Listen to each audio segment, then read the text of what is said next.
shake, dance, slurp, burp, break, dance, swerp, burp, shake, dance, slurp, burp, break, dance, burp, swerp, shake, dance, slurp, burp, break, dance, swerp, earthquake.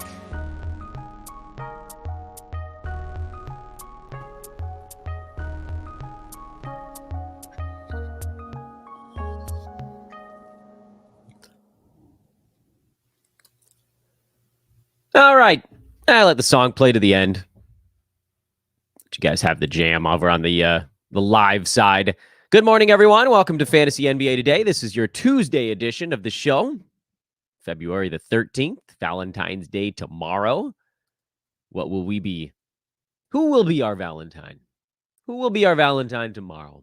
Question that only will be answered by the 6 games this evening.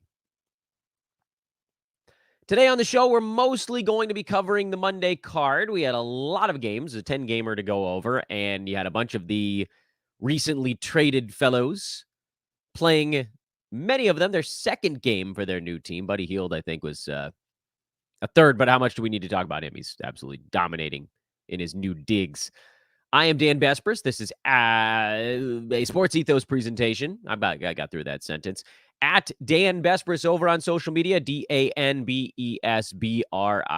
Folks, here at the front end of the show, I want to ask you kindly take a moment as we're easing into the program. Hit that like button. Make sure you subscribe. If you're relatively new to the proceedings here and you haven't had a chance to do it yet, it's super easy. I know that on the YouTube deal, you can just hit the button right there on the screen.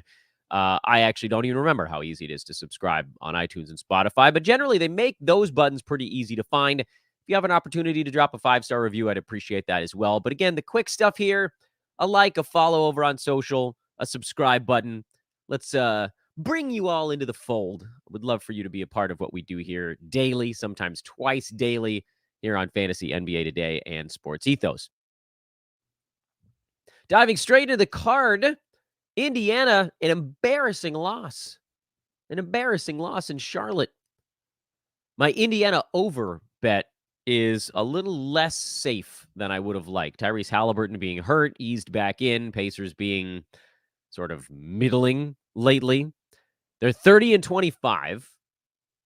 Trying to remember. I actually probably should have had this. What was the Pacers over? I think they basically needed to be a 500 ball club, if I'm remembering right. Was it 39? It was a little bit under 500, I think, at the beginning of the season. If I'm trying to remember that, I think Pacers was like 39. I lost the giant document I used to type all this stuff up at the beginning of the year. That was when my hard drive. I don't know if you guys remember my hard drive crashed in July. I typed up a write-up on all 30 teams. It was just gone. So upsetting. The current Pacers line is 44.5, which is not what the season started with. What the hell was it? What was the Pacers number? I don't remember. Damn it. I think it was 39. Either way, I mean, you got, what do you got? 27 games left, 500 ball club. They should still get there. If they're above 500, I think that one hits. I don't know why I'm talking through this on air. This is something, Dan, you should research this stuff before you go on. But whatever, it's a live show. You guys get to see me wander through my streams of consciousness. In any event, it's a bad loss.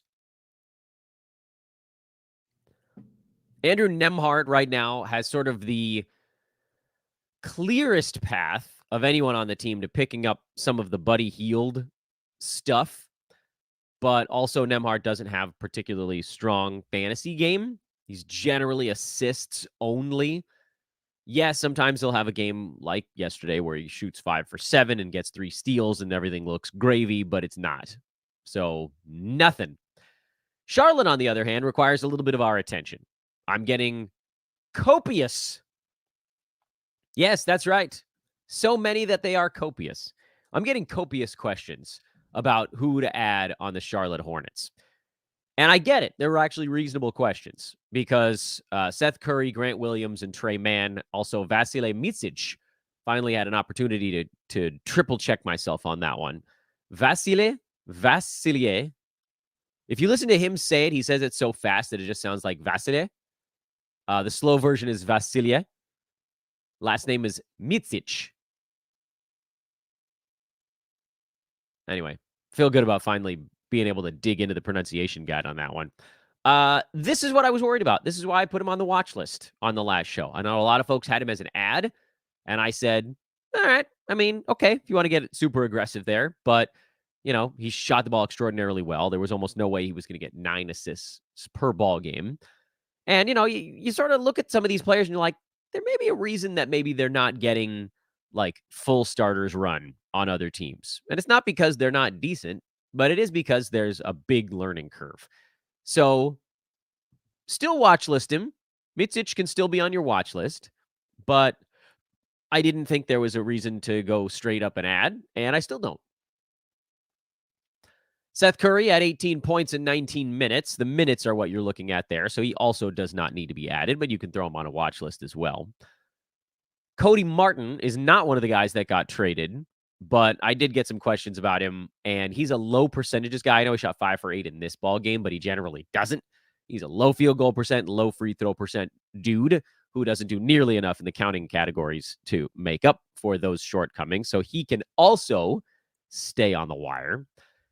And that brings us to, because look, Miles Bridges is obviously a start. Brandon Miller is a start. Nick Richards is sort of your low-end center stream, blah, blah, blah. That brings us to Grant Williams and Trey Mann, the two guys that I'm getting asked about the most. I like to save that for the end when I break down these teams because you sort of like knock everything else out of the way. And now we've just got these two names that are sitting there looking us in the grill, and we're like, all right, what do we do with them? Starting with Grant Williams, first of all, he shot 7 out of 8 at the free throw line, which is unusual. 6 out of 12 from the field. It's a repeatable number for him. He's actually kind of a decent field goal percent guy for someone who generally like sort of camps out in the corner and shoots 3-pointers. He's only at 42% from the field so far this year. Largely because of an extraordinarily poor run in Dallas. They wanted him out of there. I mean, it was just like the fit was never quite right. But with Boston, he was more like 45-ish, 44 and change, 45. He's been sort of slowly trending up. Here in Charlotte, he's at 48 through his first 2 ball games. He's also attempted, like we mentioned, 10 free throws in 2 ball games, which is just not at all something you're going to expect to continue. And, some of it is because, and there's a few things at play here. For one, he's playing more. He's averaging 32 minutes a game in his 2 games with the Hornets. After never getting higher than 26 and change in Dallas and never actually clearing the 26-minute mark in Boston. He's also shooting 11, 12 times a game. He took 11 shots in his first game with the Hornets. He took 12 in the last one. That's a much larger jump than you'd expect when his minutes only went up by, less than or about 20%. 20% added on to 6.7 shots. It only gets him to 8, not 11.5. Now, obviously, what you are all yelling at me, and you should be yelling at me, is, Dan, that's because he was playing with Luka Doncic and Kyrie Irving in Dallas. And in Charlotte, he's playing with Miles Bridges and Brandon Miller, who don't exactly control the ball the way that Luka and Kyrie do. And you are correct. So there is a reasonable explanation for an uptick in field goal attempts. Going from 6.7 to 11.5, though, is almost doubling. He's added 5 shots a game over 6.5. I mean, we're talking about, 80% jump instead of the 20% jump that his minutes took. That's probably not something that's going to stick. Even when Kyrie was out or when Luka was out, you still didn't see Grant Williams taking 11, 12 shots a ball game. He went from 6.5 to 8 or 9 in those scenarios. So I think you're probably looking at someone who likely trends back towards about 9 shots per ball game. We're also hearing on Grant Williams that he may be picking up small ball center minutes because the Hornets don't really have a legitimate backup five behind Nick Richards. We have no idea if Mark Williams is ever going to show his face again. Davis Bertans can play some center because he's tall, but he's also not going to get in anybody's way. In as much as at least Grant Williams, who's not tall, but is, a boulder on legs, he can at least stand in the way of the rim and dudes can't just go straight through him. Nick Richards, you got both. He has height, he has strength. Grant Williams has massive strength, but no height. Davis Bertans has height, but no strength. So that's why Richards is still going to play the bulk of the center minutes, and he played 26 of them yesterday, which left about 11 for Bertans, and Grant Williams picked up about another 10, roughly, or somewhere in that neck of the woods. Here's the other problem with Grant Williams, though. Yes, as a center, that does mean that he has now a slightly better path towards getting rebounds because he's just going to be closer to the rim. And he's at 6 rebounds a game in his 32-ish minutes per game in Charlotte. But career-wise, Grant Williams is not a great rebounder. In Dallas this year, he was at 3.5 rebounds in 26 minutes. And yes, again, I know some of that's because he wasn't playing center and because Luka takes 10 rebounds a game out of a guard position. Even if you go back to Boston, 4.5 rebounds in 26 minutes per game. If you add 20% to that, and even then give a center bump, 4.6 is not going to 9 or 10. You could get him to 6 and change, perhaps, which is where he's at right now. So is 9 shots a game. And yeah, look, a lot of them are going to be 3-pointers. So, 2-ish 3-pointers a game, 2.5 if you want to go that high. Is 2.5 3-pointers a game and, call it something like 11 points. Is 11 points, 2.5 3-pointers, and 6 rebounds. Is that enough for fantasy value for a guy that doesn't get defensive stats? Really not many. Half a steal, half a block. Could maybe trend up to like 0.7 and 0.7. He's a fine free throw shooter, but he's not going to get there 5 times a game. He might get there like 1.5 to 1.8, something in that neck of the woods. My thought is that the answer here is probably no. Probably not inside the top 109, Cat. And I want to give Grant Williams credit. That's why I wanted to really dig into this one and say, is this a believable jump for him to get to where he's at right now? And again, and I can't know for certain, all of this is just handicapping, but we can look at Grant Williams last year and he was outside the top 200 in 25 minutes a game in Boston. You can go the previous year, 20 some odd minutes a game in Boston. He was 188. So he's just not that close. Even if he goes from 25 to 32 minutes, even if it goes from 26 to 32 minutes, I just don't think there's enough to get him all the way to the top 100.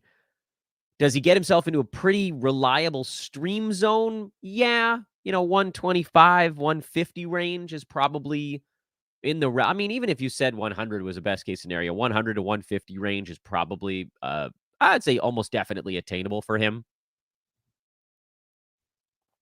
But that, in my eyes, is not a reason to go out there and dive in face first.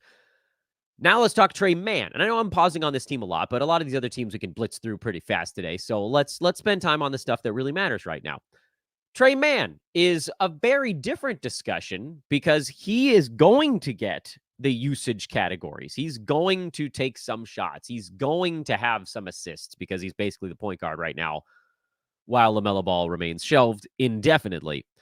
And he grabbed 9 rebounds in their game against Indiana yesterday. Don't read too much into that. Mann is an okay rebounding guard, but 6.5 rebounds he's averaging in his 2.5 games or 2 games in Charlotte is not likely to hold because there isn't really anything that happened during his time in Oklahoma City that artificially depressed his rebounding. And there's nothing in Charlotte that's going to artificially raise his rebounding. Playing excited basketball right now is what's raising his rebounding number. He had 8 defensive rebounds against the Pacers yesterday. I'm fairly certain that's a career high and will probably be a season high. So don't expect Trey Mann to average 6.5 rebounds a game. That's absurd. 4 is quite attainable. 4.5 even. Like, he's not a bad rebounding guard. He's 6'3", so, a little bit taller, I guess, than your average point guard or thereabouts, but he's kind of a spindly fellow.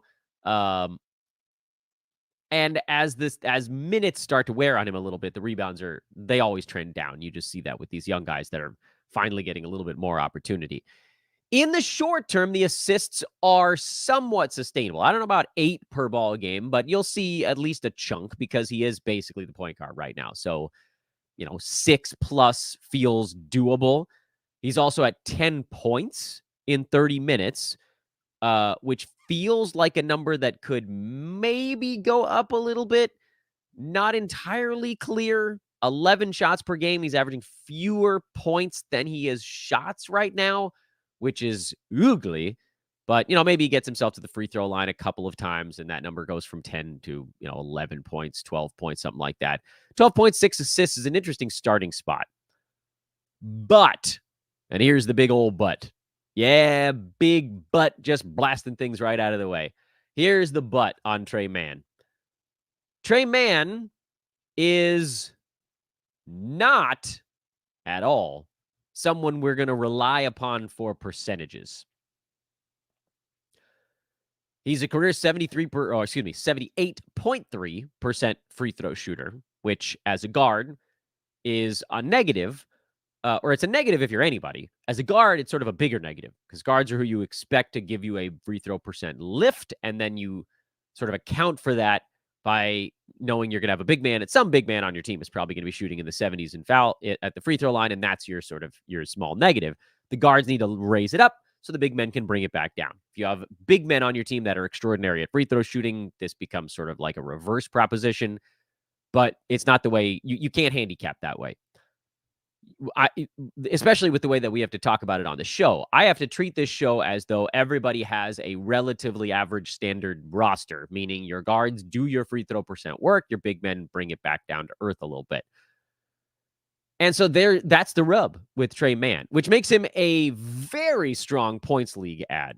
So if you're listening to this show and you're playing points leagues, great. Got to go at him because you'll get some assists, you'll get some scoring.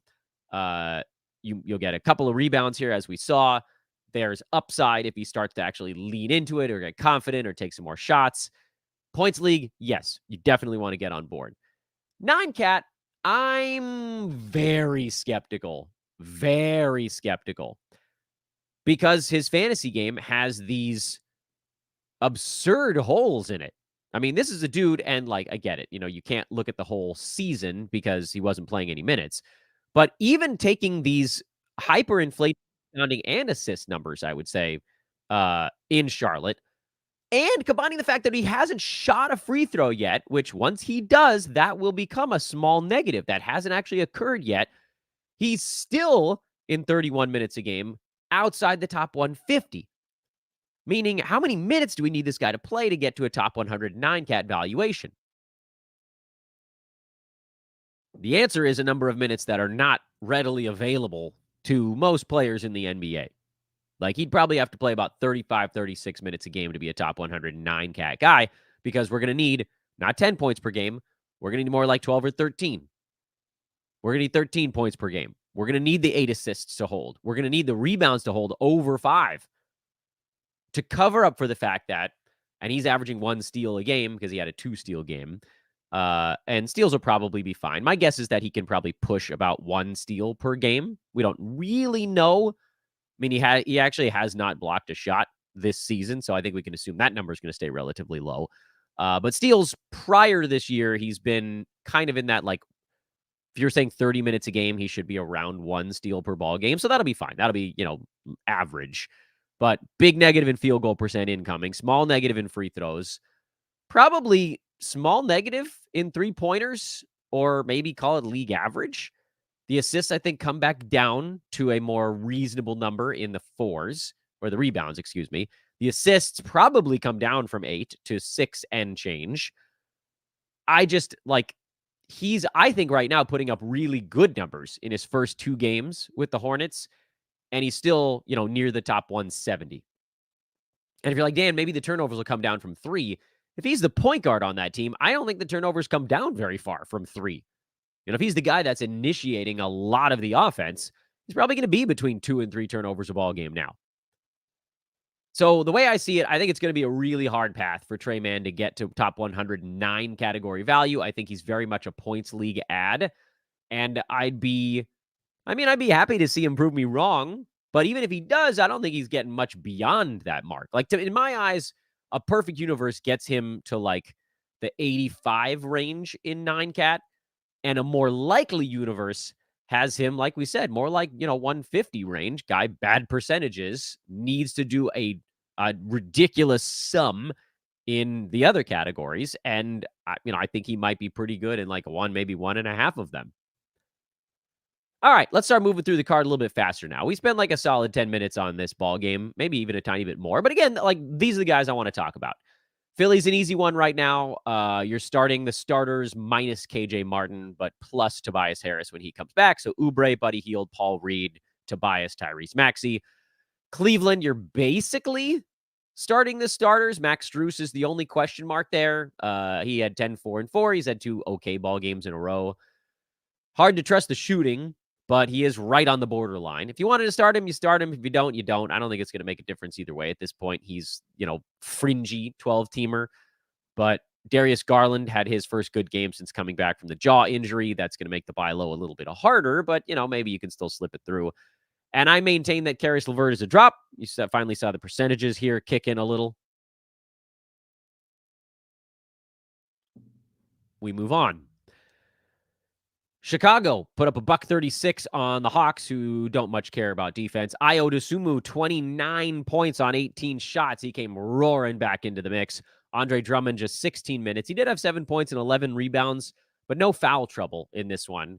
And I think what we're seeing is that game where he got 30 minutes off the bench, not the one where he started, that was against Minnesota specifically to deal with Rudy Gobert and Cat. They went big front court.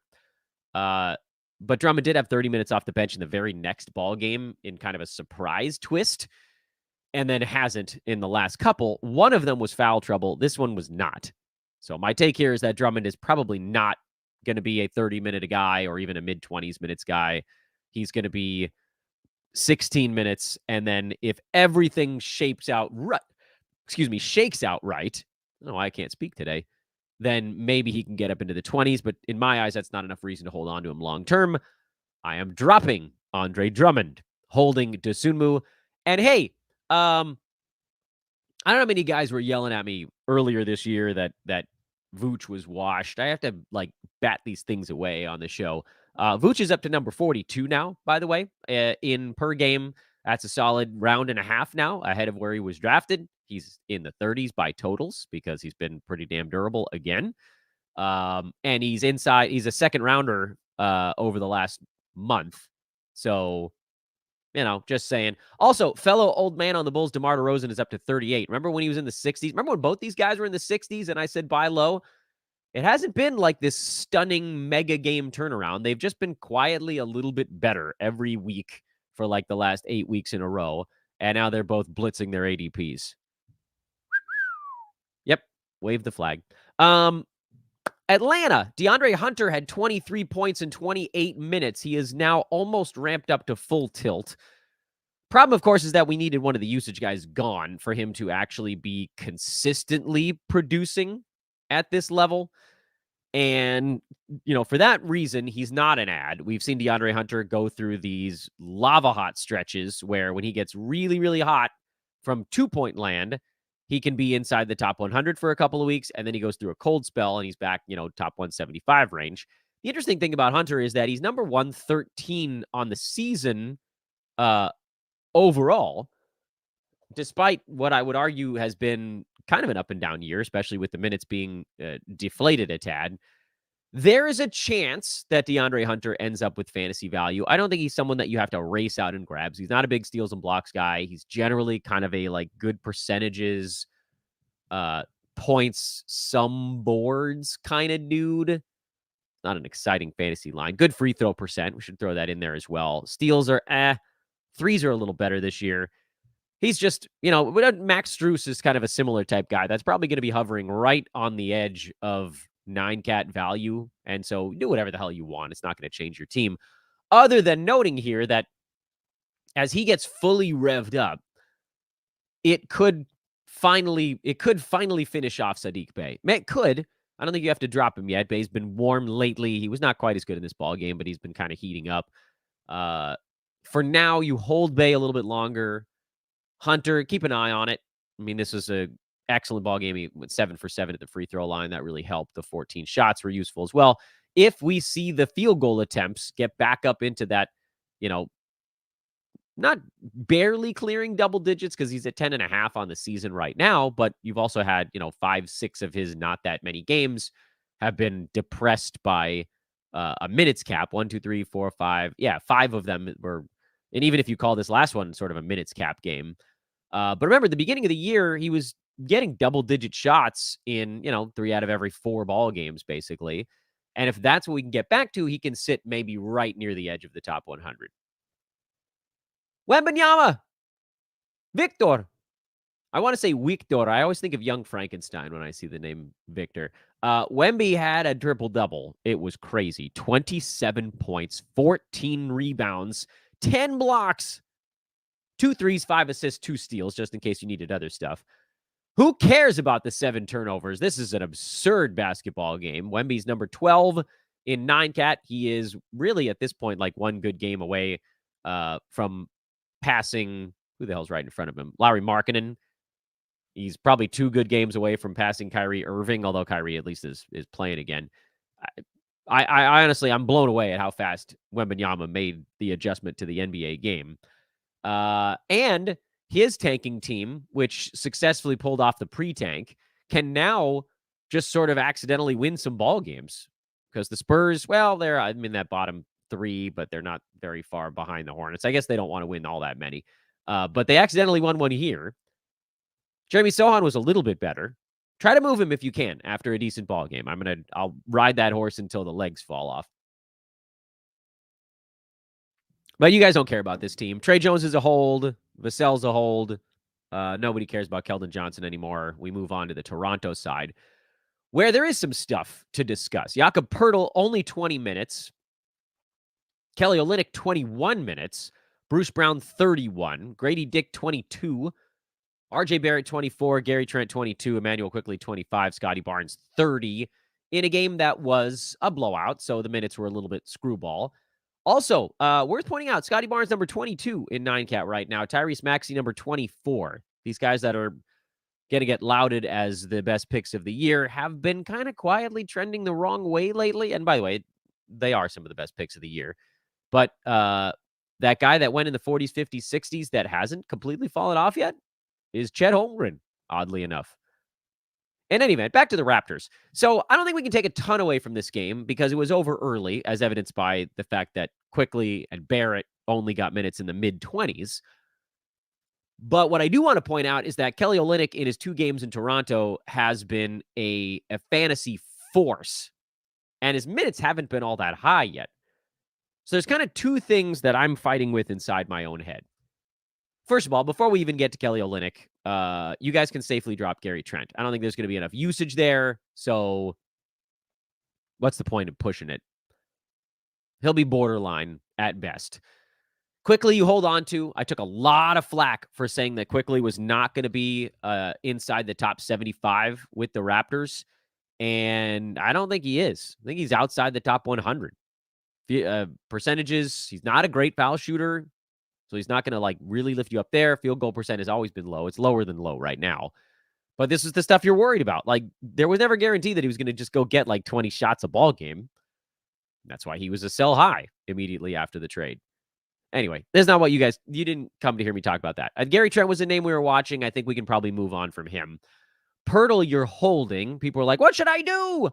You're holding because it's been 2 games with the new pieces, and one of them was a blowout. So if you really want the answer to that question, you're not going to get it in 1.5 games of data with the new players in Toronto. Toronto played a bunch of guys that, the deep bench in this one. How many players did they use? 15? Or no, 1, 2, 3, 4, 5, 6, 7, 8, 9, 10, 13? They got 13 deep here. Am I counting that right? Fast? So Bruce Brown got 31 minutes. I don't fully understand why. He's not a fantasy ad. Which brings us to Olynyk as the will he or won't he. You guys know my love for Kelly Olynyk's fantasy game is unparalleled. It is unbridled. There's no bridle on my Kelly Olynyk love, especially on the roto side. This is the magic. This is the magic of Kelly Olynyk.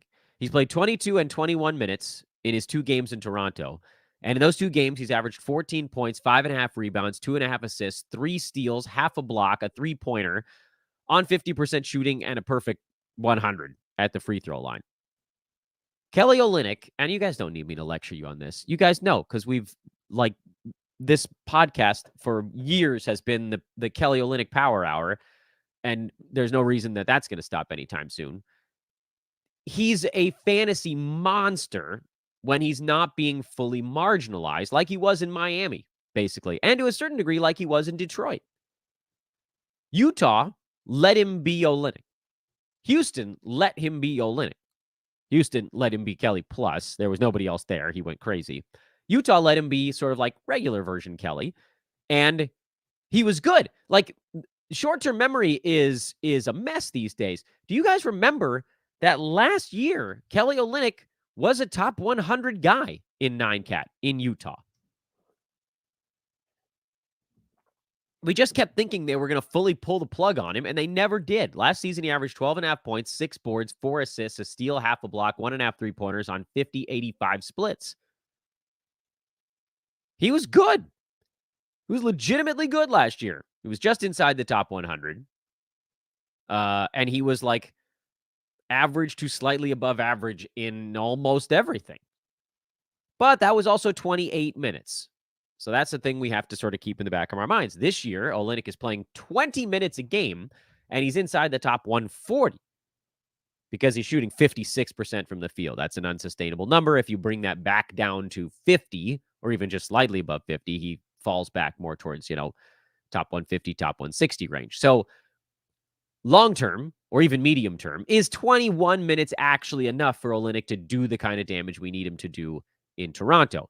The answer to that question is no. Much as I'd love to say that Kelly can average 14, 6, and 3 with, whatever he's at right now, 3 defensive stats a ball game and perfect free throw shooting in 21 and a half minutes, he can't. Believe me, I want him to. I want him to average those numbers more than anything in the universe, but 21 minutes is not going to be enough. We need to find a way to get him to 24 or 25, because we can assume, I think, in Toronto that his job there is going to be a little bit bigger than it was in Utah. Not by a ton. Toronto still has plenty of guys that are going to be doing usage stuff, but he's effectively, when he's on the floor for the Raptors, he's kind of the point guard. Like, the fact that he's getting 3 assists a ball game in 20 minutes is not crazy. And in fact, you might even see that number trend up a little bit. You had extra Bruce Brown in yesterday's ball game. Scotty Barnes, point forward. Bruce Brown, point wing. And then Olynyk, point center, are kind of like the 3 ball movers on Toronto right now. And I don't know that they want Scotty Barnes to have to be that guy. I think they'd rather him just go be aggressive. Be aggressive. Let's sneak that in there. What am I doing? Get to the point, Dan. I'm speculatively adding him. I don't see the world's clearest path to 25 minutes for Olynyk. But it's not invisible. It's, can he play alongside Jakob Poeltl and Scotty Barnes? They could try it. How many minutes do the Raptors want to shoehorn into the Grady Dick bucket? Be careful, Dan. It's probably not wise to say Dick bucket in a row on a podcast. We're talking about a player here, for people. Don't be dirty. What about Bruce Brown? I know they didn't move him. How much are they going to play him? Yeah, the $20 million option on next year that, like, what? That dude got paid for being the perfect facilitator on Denver. So I don't know, is the short answer to, is this going to pan out? But what I do know is that if it does, I want to be there for it. The nice thing is, on the head-to-head side, Olynyk's not going to hurt you. Play him at head-to-head, even if he only gets 20 minutes in a ball game. He's still going to compile you some numbers. in, 5-6 different categories and not hurt you in the percentages, which is also lovely. Roto, against the games cap, probably stick him on your bench. Denver, Milwaukee was low on fantasy storylines other than KCP coming back too early from his hammy. He'll be out through the All-Star break now. Jamal Murray left with tibia inflammation. That's not a great sign. He'll, I'm sure, be out through the All-Star break as well. You're not making any ads here unless you badly want to try to wedge a Reggie Jackson, like 14, 15 point, 4 assist, nothing else fantasy line into the brief period here before the All-Star break. When does Denver play again? Tomorrow? Yeah, they got Sacramento tomorrow. High-scoring game. So, yeah, I mean, Reggie might put up some numbers in that one, but don't blow a roster move on that on the head-to-head side. And frankly, I don't know that the Roto side is even worth it. What you will get is bonus Nikola Jokic, bonus Aaron Gordon, and bonus Michael Porter Jr. for a game, and that's probably the more fun actual fantasy fallout from those small injuries. Bucks side, Chris Middleton remains out. Malik Beasley is your 3-pointers stream. I wouldn't go much farther than that. Jay Crowder is in there and starting, but he's a fantasy disaster. And then Pat Connaughton is picking up some bench minutes, but he's also a bit of a fantasy nothing. So there you go. Beasley, if you badly need threes, but probably you don't need them that badly. We got to move a little faster, don't we? We're 36 minutes into this thing. But hey, before we get to New Orleans, because I know you guys want my opinion on Herb Jones, before we get to New Orleans and Memphis, this is a perfect time mid-show to remind you guys, because the live viewership here also has picked up quite a lot in the last 15, 20 minutes. Hey, check out our buddies over at manscaped.com. Use promo code ETHOS20, ETHOS20 at manscaped.com to get 20% off your order and free shipping. Oh, yes. Oh, yes. 20% off your order and free shipping. I thought I sent a tweet out, and I feel like it vanished. Where did it go? Did I delete it by accident? Well, in any event, that doesn't really matter. Manscaped, again, that promo code is ETHOS20, ETHOS20, 20% off and free shipping on your order over there. Get a handyman or get a lawnmower. That stuff is good, man. I keep saying it. You're not going to have to get electric facial hair trimming stuff ever again. So stop screwing around and just go get your stuff at manscaped.com. Also, this is a big live viewership here for a regular recap show. Hi, everybody. Find me over on social. If you're watching on social, just hit the follow button. If you're watching on YouTube live, come on over at Dan Besbris, DANBESBRIS, DANBESBRIS.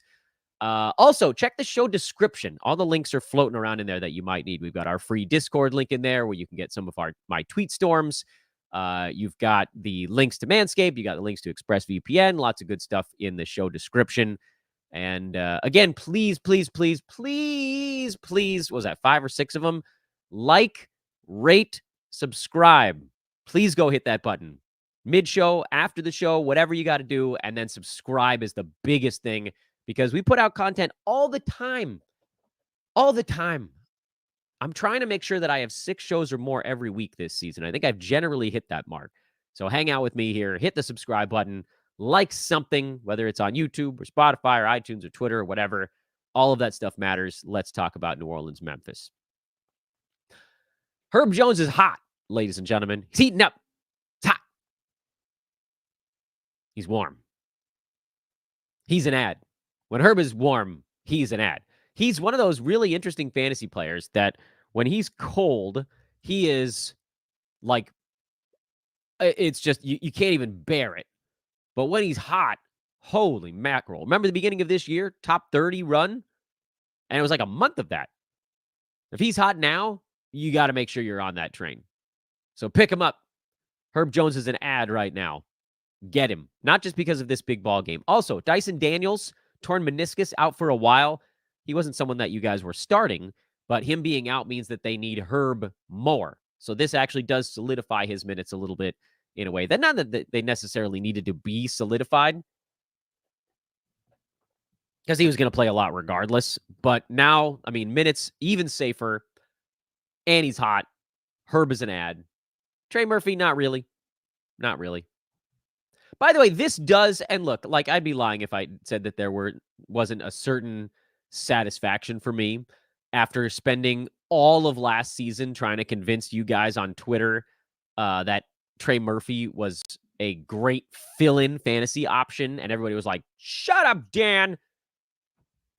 Take him off your fill-in board. That's disrespectful." And I was like, not really. Like, we haven't seen him post consistent top 100 numbers when all of the big usage guys are healthy.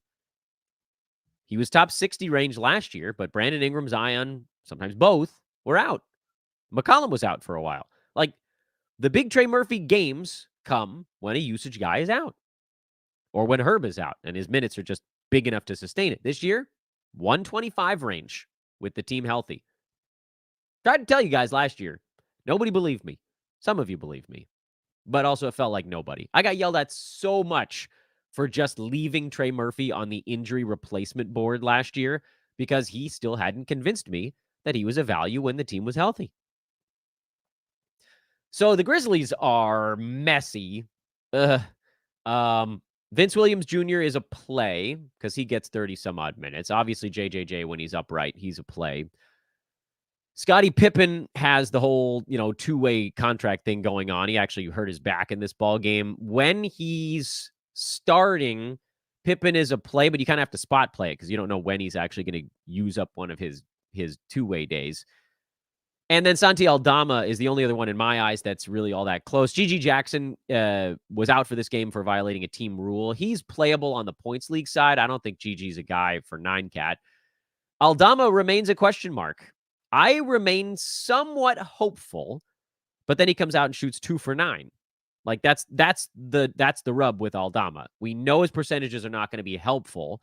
What we don't know is how unhelpful they're going to be. And I know I'm repeating myself. I don't want to. Look, the short version is if he's, 45 and 75, his splits, he'll be a 9-cat play. If he's 42 and 62, he won't. And right now he's closer to 42 and 62. But also, how many guys have his fantasy appeal and are suddenly going to get 30 minutes a game out there? Not that many. Also, Grizzlies added Jordan Goodwin. Mentioned this on yesterday's podcast.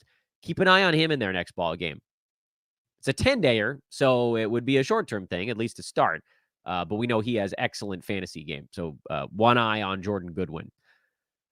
Dante DiVincenzo hurt a hamstring. Why? Oh, I don't know. Maybe because the Knicks have been playing everybody 45 minutes a game for the last 3 weeks. Tibbs is breaking people, man. He's breaking his toys. This is what he always does. He's like that kid that just plays a little too hard with his toys. Anyway, you'll hold on DiVincenzo until we find out how severe this thing is. And plus, you got the All-Star break coming up. Hold on Josh Hart. Hold on Precious Achiuwa. Don't pick up Jericho Sims because Hartenstein is close. Burks is a drop. Bojan Bogdanovic, probably a drop. As we mentioned yesterday, I called him a temp hold because I wanted to see what his role would look like with the team there. If DiVincenzo has to miss the next ball game, you might be able to squeeze, one good game out of Bogdanovic. Even then, I'm not entirely sure. But he's going to trend towards a drop at some point. Question is, how long do you want to give him before you pull the trigger on that? On the Houston side, Amen Thompson filling in for Freddie VanVleet. And as much as it pains me to say this, and Dylan Brooks also filling in for Freddie VanVleet. Brooks is getting a lot of shots right now. Sometimes that's a bad thing for him. But overall, he's making enough of them in the Freddie VanVleet absence to be a fantasy stream. So you've got 2 streamables in Thompson and Brooks until VanVleet comes back, who will be reevaluated after the All-Star break. Wizards. Hey, Tyus Jones, career high 16 assists for sweet, sweet Tyus. Sweet, sweet Tyus. Somehow he only stayed. He didn't move up. He was number 59 coming into this ball game, and he left at number 59.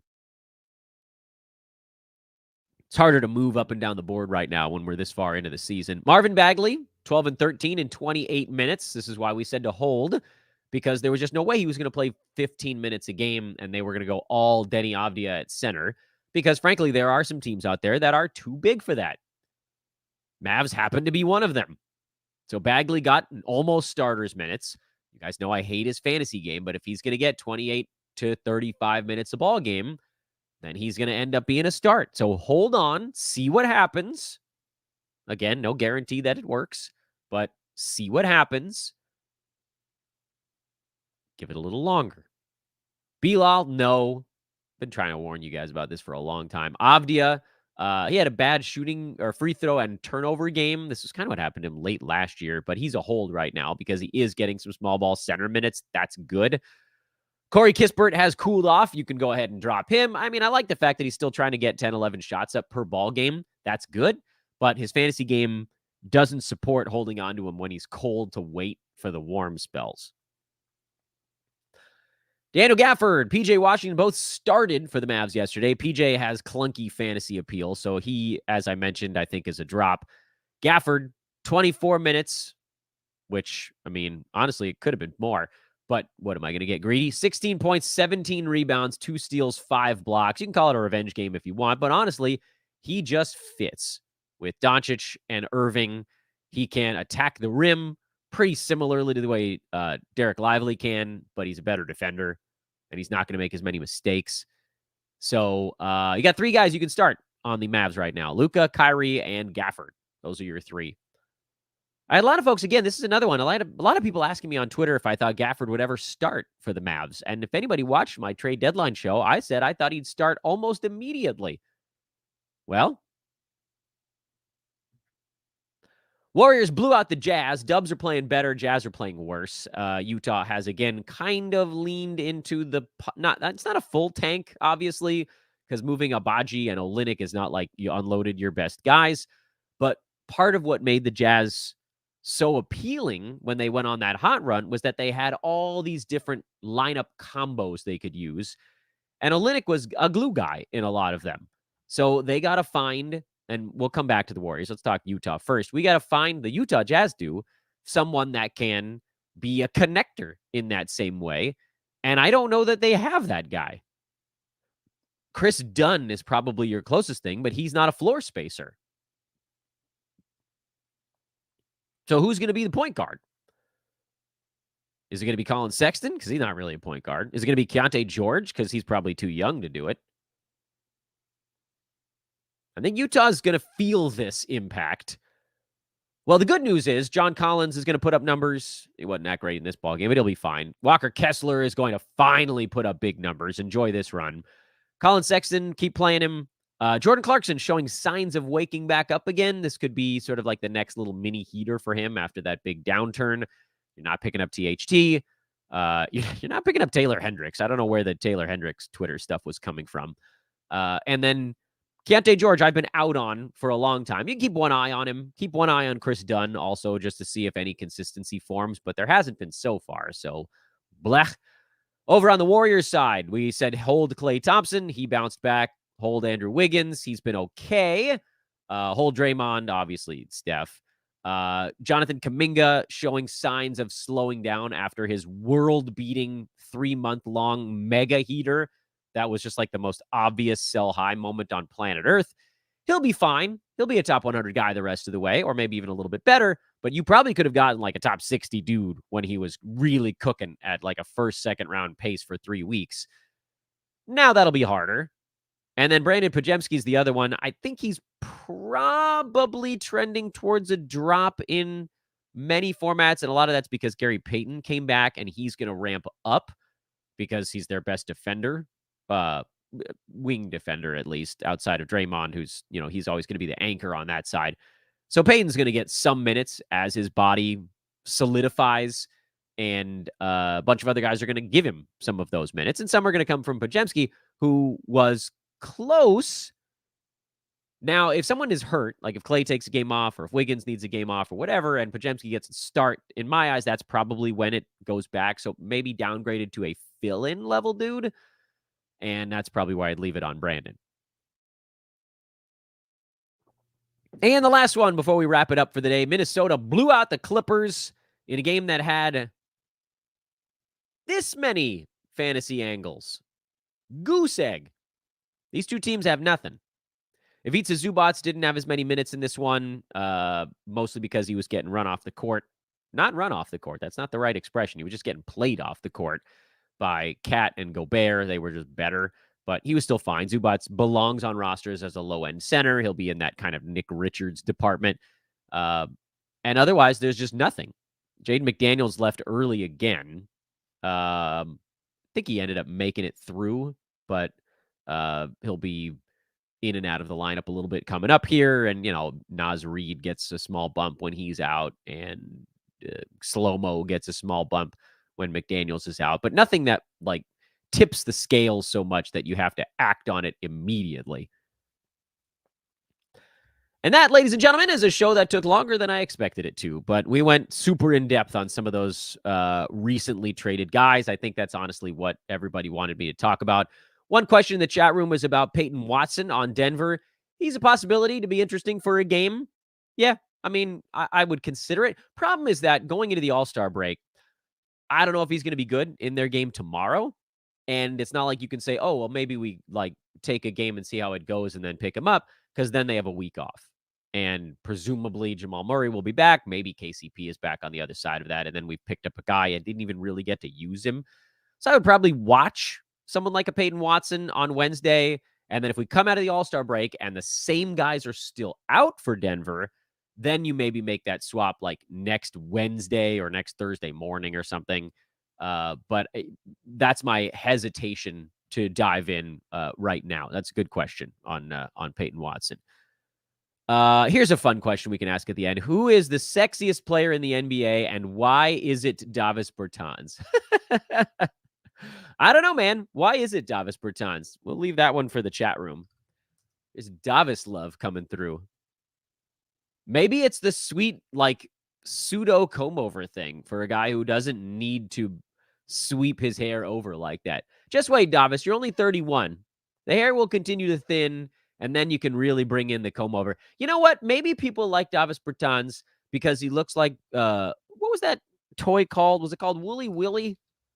Was that the toy where you could magnetize a beard and hair? And the easiest thing to do was always just to put a beard and then loop it around to the top.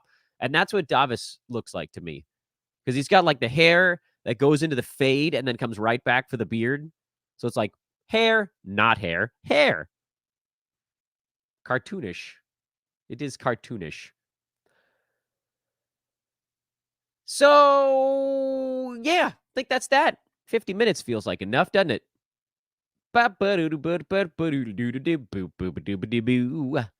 All-Star break coming up. What the hell are we going to talk about over the All-Star break? I'm going to come up with some ideas, man. But I guess you guys don't listen to me talk through that on air. I'm Dan Vespers. Thanks for watching, everybody. Please do hit a like or a subscribe button on your way out. Find me over on social at Dan Vespers. This was Fantasy NBA Today, a sportsethos.com presentation. Might have a second show this afternoon, but again, with the All-Star break, I'm more than likely to save those shows for the days without games. That's right. I have to budget my shows this week. In the meantime, I smooch you all. Hugs and kisses, everybody.